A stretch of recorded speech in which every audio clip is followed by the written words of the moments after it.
জীবন ধারণের জন্য আমরা বিভিন্ন ফসল উৎপাদন করি। ফসল উৎপাদনের বিভিন্ন পর্যায়ে বিভিন্ন ক্ষতিকর পোকা, রোগ জীবাণু ও আগাছার কারণে ফসলের ফলন কমে যায়। ফসলের ক্ষতিকর পোকার জীবনে ৩-৪টি ধাপ রয়েছে। পূর্ণবয়স্ক পুরুষ ও স্ত্রী পোকার মিলনের পর স্ত্রী পোকা ডিম পাড়ে, যা থেকে পোকার জন্ম হয়।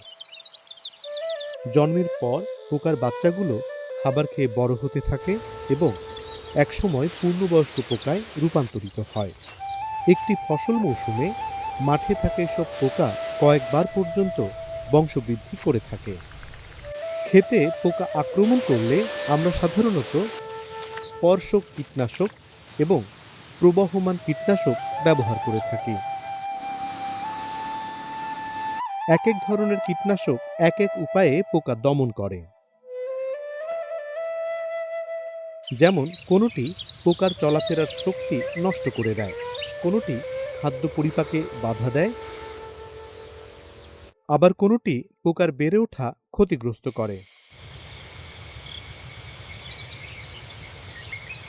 ফসলের মাঠে কীটনাশক ব্যবহার করলে সব পোকাই মারা যায় না, কিছু পোকা বেঁচে থাকে।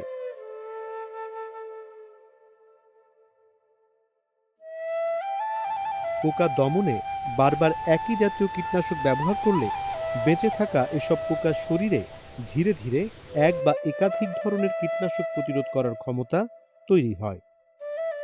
সময়ের সাথে সাথে ফসলের ক্ষেত্রে কীটনাশক প্রতিরোধী এসব পোকার সংখ্যা বাড়তে থাকে এবং একসময় এদের দমন করা কঠিন হয়ে পড়ে। তখন পোকা দমনে অতিরিক্ত কীটনাশক ব্যবহারের প্রয়োজন পড়ে, ফলে ফসল উৎপাদনের খরচ বেড়ে যায়।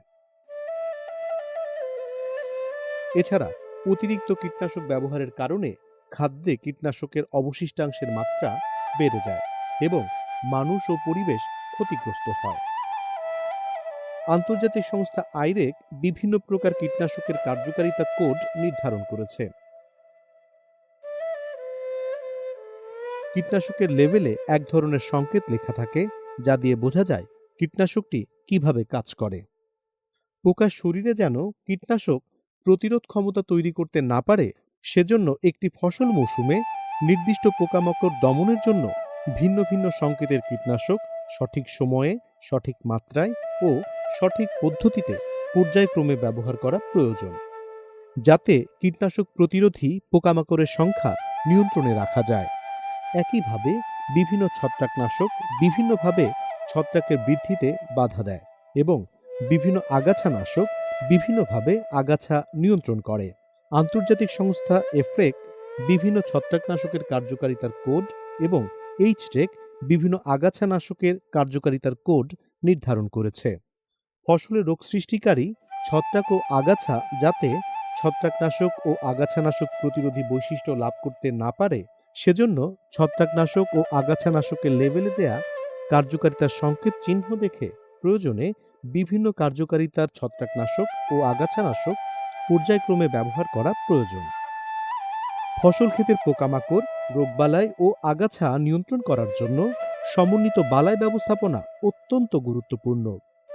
ক্ষেতের বিভিন্ন বালাই নিয়ন্ত্রণে সঠিক পরিচর্যাগত পদ্ধতির অনুশীলন, জৈবিক নিয়ন্ত্রণ ব্যবস্থা গ্রহণ করা হলে তা বালাইনাশক ব্যবহারের প্রতি অতি নির্ভরশীলতা কমিয়ে আনতে পারে।